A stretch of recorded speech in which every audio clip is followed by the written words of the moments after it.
Oui, chère population du monde entier et partout ailleurs, à l'Occident comme en Afrique, je vais encore une fois de plus vous édifier sur la maladie hémorroïdaire. Alors, au cours de la vidéo précédente, je parlais pas en longueur, pas avec insistance, de la fistule anale qui était une forme d'hémorroïde qui ne cesse d'endeuiller nos familles. Alors, mais cependant, une explication là-dessus. La fistule anale, c'est quoi? C'est une autre forme d'hémorroïde en complication qui ne cesse d'endeuiller nos familles.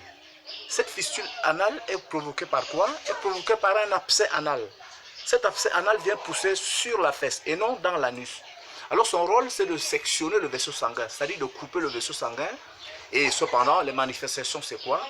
L'écoulement du pus, l'abcès, un abcès qui vient et rentre en maturité, on extrait du pus.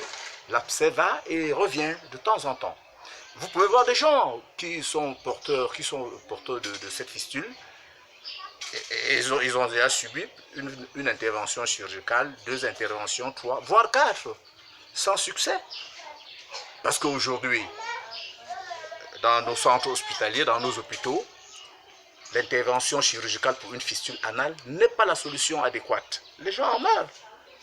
Les gens en meurent. Aujourd'hui, toutes ces personnes qui vivant avec la fistule anale sont soumises au port de garniture.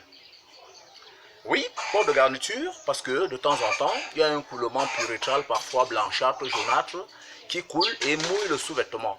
Alors pour pallier à cela, ils doivent essayer de mettre une couche de serviette hygiénique dans leur sous-vêtement pour éviter de voir leur sous-vêtement de temps en temps trempé.